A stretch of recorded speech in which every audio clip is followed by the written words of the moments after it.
नमस्कार, स्वागत है आपका इंडिया न्यूज मध्य प्रदेश छत्तीसगढ़ में। मैं हूं आपके साथ अतुल प्रताप सिंह। लंबे समय से बारिश का इंतजार हर एक व्यक्ति कर रहा था और बारिश के इंतजार में मध्य प्रदेश वासियों को खुश होने का मौका भी मिला, क्योंकि राज्य में मानसून ने दस्तक दे दिया। प्रदेश के ज्यादातर जिलों में बारिश का दौर जारी और ऐसे में जहां एक और बारिश से और फुहारों से लोगों को गर्मी से, भयंकर गर्मी से राहत मिल रही, लेकिन वहीं दूसरी तरफ बरसात अब परेशानी का सबब भी बन गई। कई शहरों में जलभराव के हालात पैदा हो गए हैं। पहली बारिश ने ही नगर निगम और नगर पालिका प्रशासन की पोल खोल कर रख दी है। ग्वालियर, भोपाल, इंदौर के साथ कई और शहर हैं जहां के हालात कमोबेश कुछ ऐसे ही हैं जो तस्वीर आपके सामने है। आज इसी मुद्दे पर हम चर्चा करेंगे। हमारे साथ कुछ खास जनप्रतिनिधि मेहमान भी होंगे, लेकिन सबसे बड़ी बात यह है कि दरअसल हर बार हर एक राज्य, सिर्फ मध्य प्रदेश की हम बात ना करें कि देश के अंदर तमाम राज्यों में इसी बात पर लेकर चर्चा होती है कि अगली बरसात में ऐसा नहीं होगा, लेकिन तस्वीर अगली बरसात में उससे भी भयंकर दिखाई देती है। आखिर जो बजट खर्च होता है वो कहां खर्च होता है, जो पैसा अलॉट किया जाता है वो कहां जाता है, तैयारी मानसून से पहले क्यों नहीं की जाती है, अगर सीवेज है या फिर जो नालियां हैं वो चौक हैं तो फिर उनकी साफ सफाई क्यों नहीं होती है। इस पूरे प्रकरण पर कई तरह की बातें निकल कर आती हैं या फिर सफाई दी जाती है। गृह मंत्री नरोत्तम मिश्रा ने क्या कहा, सबसे पहले जरा वो सुन लीजिए, फिर चर्चा को आगे बढ़ाते हैं। मध्य प्रदेश में जिस तरीके से शुरुआती बारिश हुई है, लोगों का जीना मुहाल हो गया है। और आप देखिए कि विदिशा में जो है लोगों के घरों में पानी घुस गया है। अशोकनगर से भोपाल का जो मुख्य मार्ग है वो पूरी तरीके से बंद हो चुका है। नगर परिषद हो, नगर पालिका हो, नगर निगम हो, हर समय इन्होंने जो है वो टैक्स में बढ़ोतरी करी है, लेकिन जनता को आखिर क्या सुविधाएं भारतीय जनता पार्टी की सरकार ने दी है, ये आप और हम सब लोग देख रहे हैं। विपक्ष में होने के नाते हमारी सरकार से मांग है तत्काल जो है नदी नालों की व्यापक व्यवस्था की जाना चाहिए, ताकि लोगों का जनजीवन जो है वो सामान्य तरीके से सुचारू रूप से चल सके। हमने पूरे मध्य प्रदेश के अंदर जो भी भराव के स्थान हैं, बाढ़ के स्थान हैं, वहां सभी थानों को अलर्ट किया है कि ऐसे स्थानों पर विशेष निगरानी हमारी मध्य प्रदेश की पुलिस करे, जहां लोग फंस सकते हैं, लोग बह सकते हैं। एहतियात के लिए और वार्निंग के लिए भी व्यवस्था। इधर ग्वालियर में करीब आधे घंटे की बारिश ने नगर निगम के तमाम दावों की पोल खोल दी। जल जमाव की वजह से लोगों को खासी परेशानियों का सामना करना पड़ा। आखिर शहर में हुए जल जमाव को लेकर स्थानीय लोगों के साथ स्थानीय विधायक और निगम प्रशासन का क्या कहना है, जरा वो भी सुन लीजिए। शहर की हालत तो आपके सामने है। थोड़ी देर बारिश हुई है, उमस से राहत मिल गई, मगर परेशानी ऐसी है कि गड्ढे इतने भरे हुए हैं कि मालूम नहीं पड़ रहा। अगर उसमें कोई सीवर खुला हुआ रखा है और कोई एक्सीडेंट होता है, कोई दुर्घटना होती है, कोई गिर जाता है उसके अंदर, तो मौत की जिम्मेदारी कौन लेगा? देखो, मैं कई दिनों से लगातार आयुक्त महोदय को लिख रहा हूँ, नगर निगम के अधिकारियों से लगातार संपर्क कर रहा हूँ और उनको बता रहा हूँ कि जो अमृत योजना के तहत लाइन डाली गई उनका मिलान नहीं हुआ है और स्टेशन का काम, मरम्मत का काम, सड़कों का नहीं हुआ है और नालों की सफाई नहीं हुई। नालों की सफाई को लेकर मैं बराबर नालों के नाम सहित, फोटोग्राफ सहित मैंने पत्र कमिश्नर को कई बार दिए, लेकिन उसका जवाब आता है कि आयुक्त का जवाब आता है कि उन्होंने नाले की सफाई कर दी, लेकिन कोई नाले की सफाई नहीं हुई। 50 मिलीमीटर बारिश हुई है। जरा सी बारिश में शहर की आबो हवा खराब हो गई।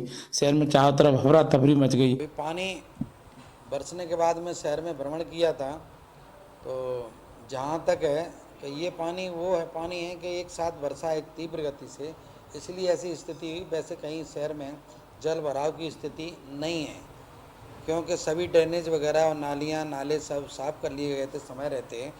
और जितने जल भराव वाले जो क्या नाम तात्कालिक होते हैं, वो तात्कालिक में जैसी वर्षा थमती हो, मुश्किल में 2 या 3 मिनट के अंदर में। बहरहाल तो अलग अलग तरीके के आरोप लगेंगे। जो विपक्ष में वो आरोप लगाएगा कि सरकार कुछ नहीं कर रही, प्रशासन कुछ नहीं कर रहा, निगम कुछ नहीं कर रहा, और जो सत्ता पक्ष में वो कहेंगे थोड़ी बहुत दिक्कत है लेकिन बाकी सब सही है। इंजीनियर्स की अपनी राय होती है और जो अधिकारी हैं, डिप्टी कमिश्नर, कमिश्नर हैं, उनका कहना है कि थोड़ी बहुत समस्या कुछ कुछ जगहों पर है, बाकी सब सामान्य है। लेकिन आम जनता से पूछिए फिर वो क्या कहेंगे, वो सबसे ज्यादा अहम होता है। हमारे साथ इस वक्त राकेश शर्मा जी हैं, नेता बीजेपी के, बहुत स्वागत है राकेश जी आपका। डॉक्टर सतीश सिकरवार हमारे साथ हैं, विधायक हैं कांग्रेस के, बहुत स्वागत है डॉक्टर सतीश आपका।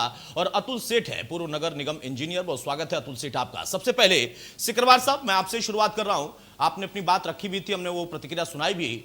सरकार और निगम का यह तर्क है कि कुछ जगहों की समस्या है, बाकी सब सामान्य है। आधे घंटे की बारिश में अगर यह सामान्य है, 2-4 घंटे अगर इंद्र देवता बरस गए तो फिर कितना असामान्य होगा?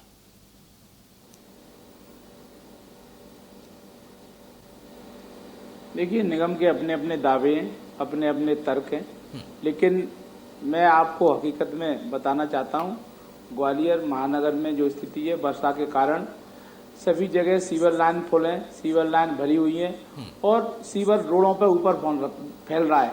आपको मैं वीडियो दिखा सकता हूं, आपको वीडियो फुटेज अभी भी मैं आपके प्रतिनिधि को भेज के दिखवा सकता हूं कि किस प्रकार सीवर सड़क पे बह रही है, पूरी सीवर लाइन फुल भरी है। नाले जगह जगह भरे हुए, नालों की सफाई नहीं हुई। नालों की सफाई न होने के कारण जरा सा पानी में शहर में किस प्रकार अफरा तफरी मची है, और अगर 1, 2, 4 घंटे पानी पड़ जाता तो शहर की स्थिति क्या होती।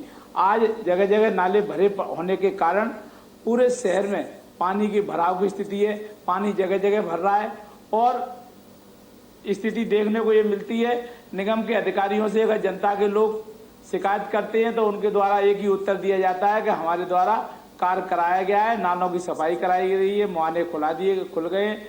लेकिन हकीकत में आज भी शहर में नालों की स्थिति है, सीवर की स्थिति है, रोडों पे पानी फैल रहा है, लोग निकलना मुश्किल है। कई बस्तियों में अभी भी इंदिरा नगर में होके आया हूँ, वहाँ रोडों पे पानी फैल रहा है। हरनामपुरा बजरिया में होके आया हूँ, कई नालों को देख के अभी भी आता जा रहा हूँ और अभी भी आपके चैनल पे मैं बैठा हूँ, उससे पूर्व में पूरे क्षेत्र का भ्रमण करके आया हूँ और उसमें सभी जगह पानी की स्थिति बेकरार भरा हुआ पानी है। लोगों के घरों से निकलना मुश्किल हो रहा है, गंदा पानी पीने को मजबूर हो गए हैं क्योंकि सीवर लाइन फुल है, वर्षा का ड्रेनेज का पानी सीवर में मिला है तो सीवर भी जगह जगह जाम हो गई है, पूरी तरह सीवर भरी हुई है। स्थिति बस से बस। राकेश शर्मा जी, सिकरवार साहब जनप्रतिनिधि हैं, चुने हुए जनप्रतिनिधि हैं और वो भ्रमण करने निकले तो पूरा शहर पानी पानी दिख रहा है। प्रशासन क्या कर रहा है? सरकार बजट एलोकेट करती है, निगम का जिम्मा होता है और मानसून हर साल आता है, सबको पता है। ऐसा तो है नहीं कि आकस्मिक कुछ हो गया, अचानक से आ गया। वो तैयारी क्यों नहीं थी?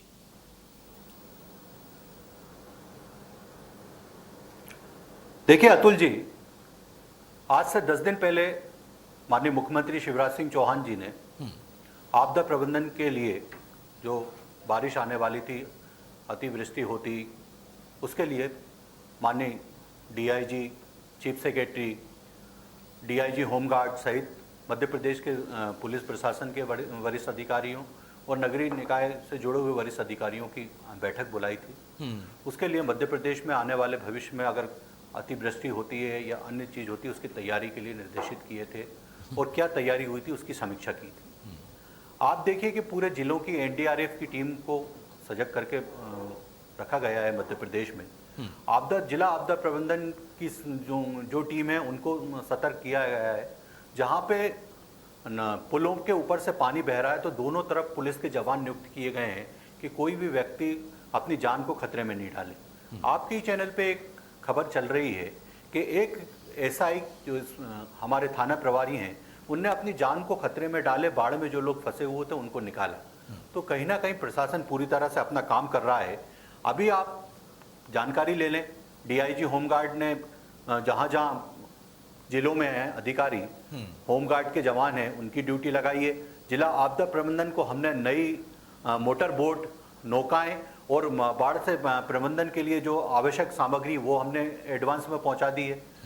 बात अगर नगर निगम की आती है, सिकरवार साहब से मैं पूछना चाहूंगा कि सिकरवार साहब आज से 1 महीने से लगातार नालों की सफाई की जो अखबारों में फोटो छप रहे थे कि जेसीबी मशीनों से नालों की सफाई हो रही है, कर्मचारी लग के नालों की सफाई कर रहे हैं, वो अखबारों में फोटो क्या फर्जी फोटो छपे थे? सिकरवार साहब सभी चैनलों पे वो दिखाया गया था कि किस तरह से नगर निगम नाले की सफाई कर रहा है। मुझे तो दुख इस बात का होता है कि कई नालों पर और नालियों पर जो अतिक्रमण है, नगर निगम का दस्ता जब उस अतिक्रमण को हटाने पहुंचता है तो सिकरवार साहब जैसे कांग्रेस के नेता उन अतिक्रमण को नहीं हटाने देते हैं और आज यहां बैठकर घड़ियालू आंसू बहा रहे हैं। मेरे विद्वान साथी से एक बार पूछिए कि जब जब नगर निगम का अमला अतिक्रमण हटाने जाता है तो क्यों कांग्रेस के नेता वहां धरना देने पहुंच जाते हैं और क्यों नहीं अतिक्रमण की कार्रवाई होने देते हैं? वहां तो उनको वोटों की चिंता हो जाती है। आज अगर पानी उस कारण से कहीं कहीं भर रहा है तो आप यहां बैठकर प्रशासन पे उंगली उठा रहे हैं और जब आप अपनी गलतियों को ठीक है, एक छोटा सा जवाब सिकरवार साहब से मैं ले लूं, उसके बाद अतुल सेठ के पास जाऊंगा। सिकरवार साहब बताइए, अतिक्रमण हटाने जाए निगम तो आप धरना दे दे, आप कहें कि नहीं गलत हो रहा है, जनता के साथ अन्याय हो रहा है, पानी भर जाए तो भी कहें कि जनता के साथ अन्याय हो रहा है। नहीं, इनको गलत जानकारी है। नाले पे अतिक्रमण होके नाले को बंद करने का काम जब किया जा रहा था, हमने धरना देके वो नाले का अतिक्रमण हटवाया, हमने नाले को खुलवाया।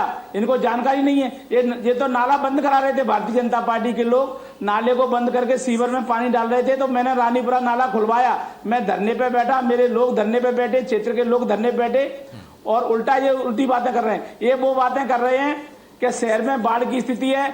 हमने, ये तो भारतीय जनता पार्टी के लोग क्या कह रहे हैं, हमने सभी मुक्ति धामों की में व्यवस्था चौकंद कर दी है, हमने लकड़ियों की व्यवस्था कर दी है, लोग डूब के मरेंगे तो उनके अस्पताल में पोस्टमार्टम की व्यवस्था कर दी है। अरे जो काम करना चाहिए वो करिए। हमने ये व्यवस्था कर दी है, एनडीआरएफ की टीम लगा दी है, हमने पुलिस लगा दी है। पुलिस नाला खोलेगी, पुलिस काम करेगी नाला खोलने का काम है, ये पुलिस लगा दी है, हमने ये चौबंद कर दी है। बताइए भाई राकेश जी, लोग अभी राकेश शर्मा परेशान है। आपने मुक्ति धामों की व्यवस्था कर दी, लकड़ियों की व्यवस्था कर दी, आपने क्या व्यवस्था कर दी? राकेश शर्मा को सफाई कराइए।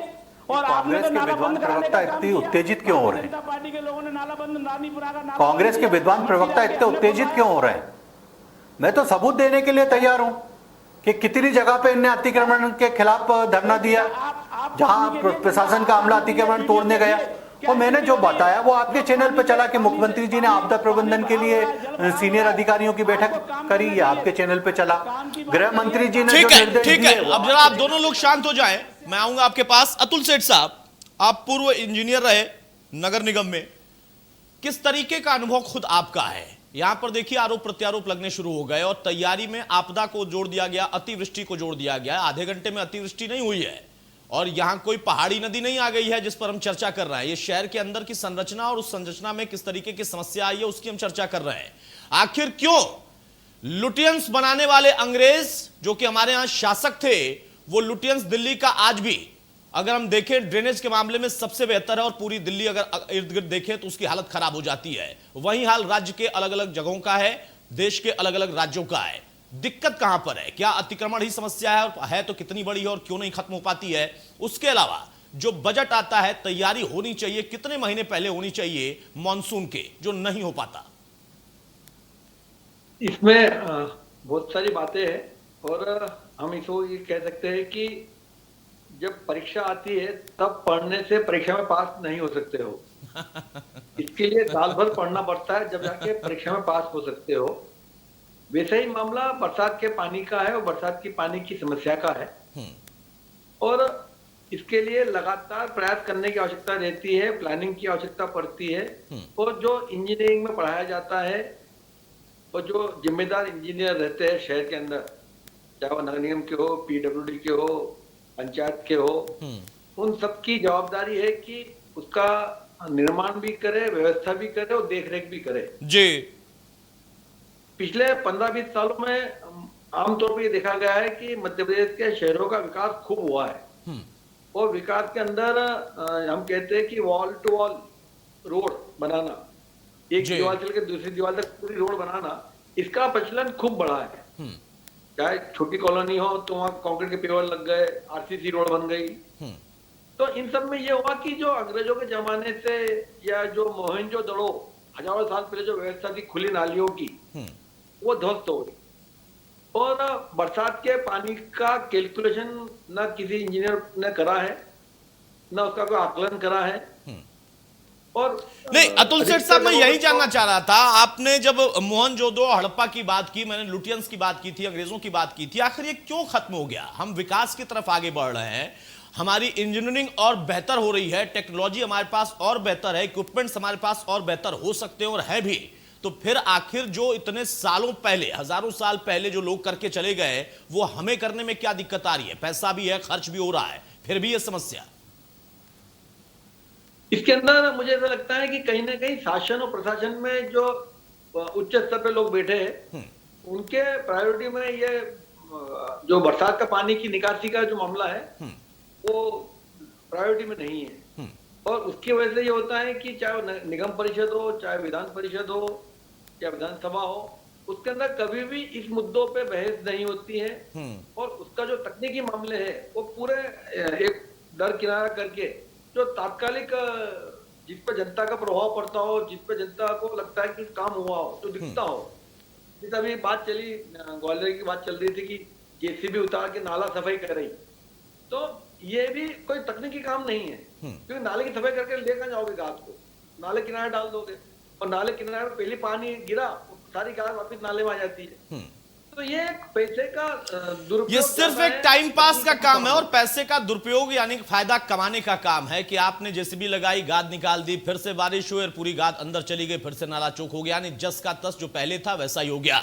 राकेश शर्मा जी, आप कह रहे थे कि 10 दिन पहले मीटिंग करना चाहिए, सरकार मीटिंग करती है, आपने आदेश दिया, मुख्यमंत्री ने कहा, बहुत अच्छी बात है, लेकिन ये आधे घंटे की बारिश पर हम चर्चा कर रहे हैं। यहां कोई अतिवृष्टि नहीं हुई है। अतिवृष्टि के लिए, आपदा के लिए आपने एनडीआरएफ लगा दिया, एसडीआरएफ लगा दिया, आपने निगम के लोगों को लगा दिया, आपने पुलिस को लगा दिया, होमगार्ड्स को लगा दिया, सब अच्छा है। खतरनाक जो जगहें हैं, क्योंकि कई साल पहले हमने तस्वीरें देखी हैं कि अचानक से पूरा का पूरा परिवार बह गया पहाड़ी इलाकों में, जहां पर उनको नहीं जाना चाहिए उस वक्त में, क्योंकि अचानक से बारिश हुई और अचानक से वहां पर सैलाब आ गया पानी का। लेकिन ये शहर के अंदर जो सैलाब आधे घंटे में आया है, इसकी तैयारी कौन कर रहा था और निगम आखिर क्या कर रहा?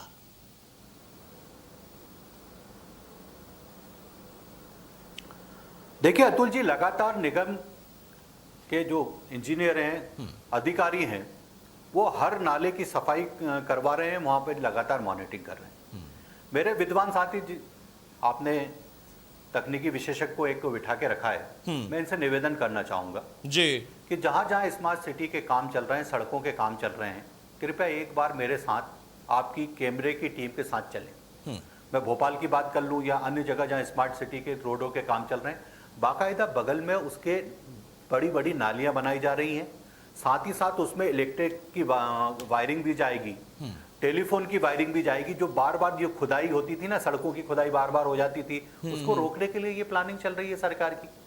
हम 24 घंटे सरकार को कोसते रहे, हम 24 घंटे नहीं राकेश जी, कोसने जैसा कुछ नहीं है। सरकार में जब जो होता है ना, तो उसकी जवाबदेही होती है राकेश भाई, कोसने जैसा कुछ नहीं है। मैं आपको बताऊं, प्रदेश के नगर निकाय जो मंत्री हैं भूपेंद्र सिंह, वो लगातार, आप बोलिएगा बिल्कुल आप बोलिएगा। भूपेंद्र सिंह लगातार समीक्षा बैठक कर रहे हैं 2 हफ्तों से, और समीक्षा बैठक के बाद अगर ये नतीजा है तो फिर कैसे माने कि समीक्षा का कोई नतीजा भी निकल रहा है?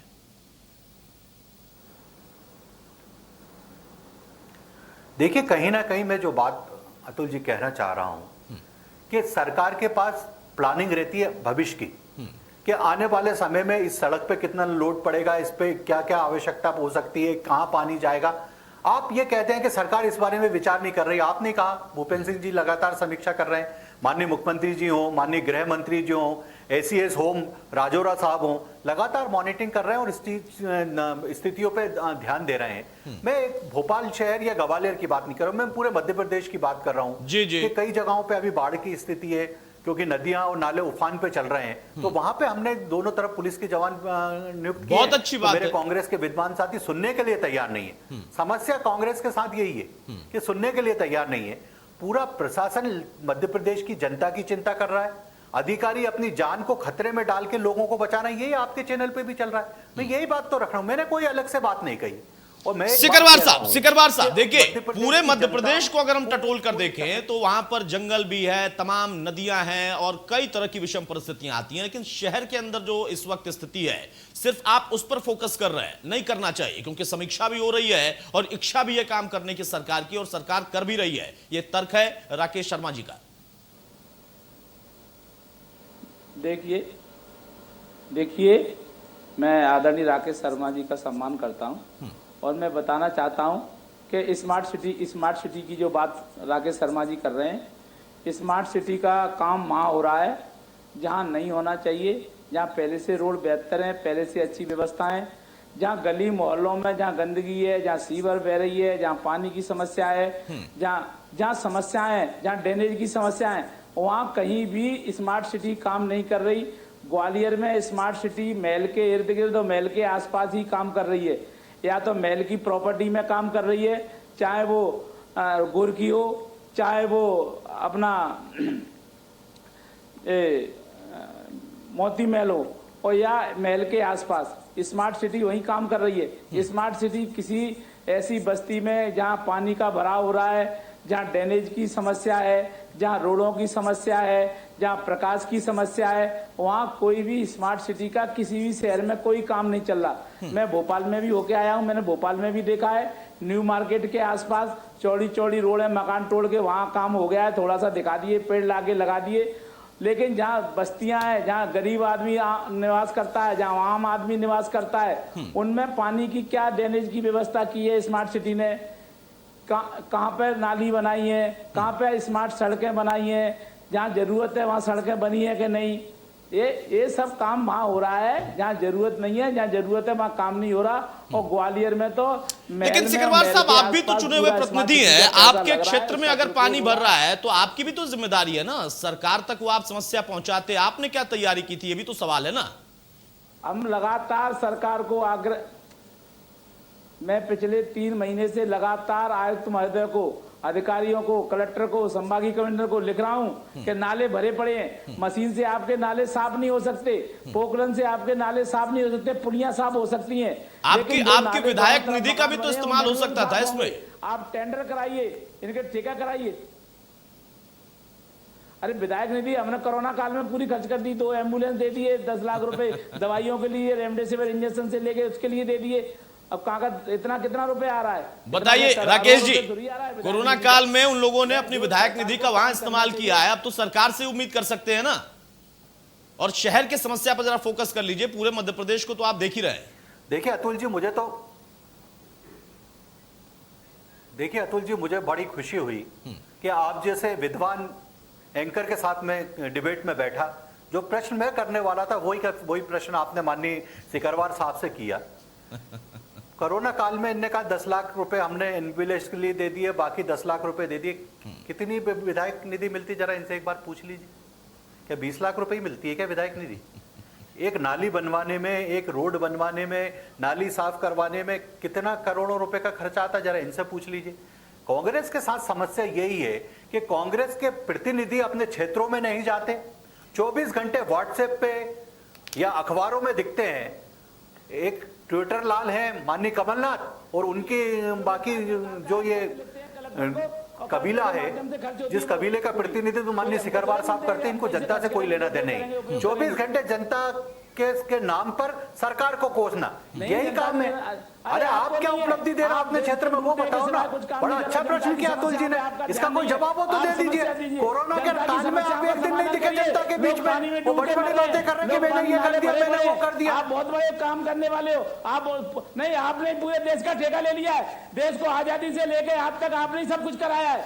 नहीं, अब देखिए सिकरवार साहब और शर्मा जी, अब देश की आजादी पर मत जाइएगा। फिलहाल पानी जो भर गया उससे आजादी चाहिए। समय मेरे पास थोड़ा कम है, मैं भी चाहूंगा कि समस्या जो है उसका निदान हो जाए। अतुल सेठ साहब, बहुत जल्दी से एक फाइनल कमेंट आपका। आपने जो बात कही उससे मैंने इतना ही समझा सिर्फ कि स्वेच्छा से, इच्छा से अगर कुछ करना चाहे तो हो सकता है, वो हो नहीं पा रहा है। पैसा भी है, खर्च भी हो रहा है, इंजीनियरिंग भी है, टेक्नोलॉजी भी है, लेकिन वो इच्छा नहीं है। बिल्कुल ठीक कहा आपने। और निदान इसका बहुत सरल होता है। बरसात के पानी का उसका मूलभूत सिद्धांत यह है कि जहां पानी बहता है उसको बहने दिया जाए, उसको रोका ना जाए। और इसके लिए अगर शहर बड़ा है, गांव थोड़ा छोटा होता है, नगर उससे थोड़े बड़े होते हैं, तो हर जगह छोटी नाली से शुरू होकर बड़े नाले तक, नाले से भी नदी तक का जो रास्ता है जी जी, उसको हमको बनाए रखना होगा। और होता ये है कि निर्माण के अंदर और विकास के अंदर ये प्राकृतिक जो बहाव होता है वो हम पूर्णतः भूल जाते हैं। पानी को कभी भी रोक नहीं सकते हैं, पानी को बहने देना पड़ेगा। ये ठीक है। सबसे अहम बात यही जो अतुल सेठ साहब कह रहे हैं कि असल में आपको धारा को रोकने की जरूरत नहीं है, हां उसके लिए स्ट्रक्चर आपको जरूर तैयार करना है। ऐसी परिस्थितियों के लिए ग्रामीण अंचल का अलग इलाका होता है या वहां का दृश्य अलग होता है, जो पहाड़ी अंचल है, जंगल का इलाका है, वहां पर अलग। लेकिन शहर जो कि हमने बसाया है, तो वहां पर जब सब कुछ हमने स्ट्रक्चर्ड वे में बनाने की कोशिश की, फिर वहां का अगर ये हाल है तो वहां कहीं ना कहीं गड़बड़ी दिखाई देती है, जिसको दूर करना सरकार का ही जिम्मा है। और विपक्ष को भी सिर्फ बोलना नहीं चाहिए, बल्कि अपने अपनी निधि का इस्तेमाल करके या फिर सरकार पर दबाव बनाकर कम से कम अपने जनता के लिए, अपने क्षेत्र के लिए उस जगह को साफ सुथरा रखना जरूरी है। बहुत शुक्रिया सिकरवार साहब आपका, राकेश शर्मा जी आपका, और अतुल सेठ साहब आपका भी। तो आधे घंटे की बारिश में शहर पानी पानी हो गए हैं। पूरे मध्य प्रदेश की बात अगर हम करें तो वहां पर कई चीजें हैं जिस पर सरकार फोकस कर रही है, उसकी तैयारी भी की है। जो खतरनाक जगह है वहां पर लोग ना जाएं, उनके साथ कोई हादसा ना हो, लेकिन शहरों में जो हादसे हैं उस पर भी विचार करना होगा। नमस्कार।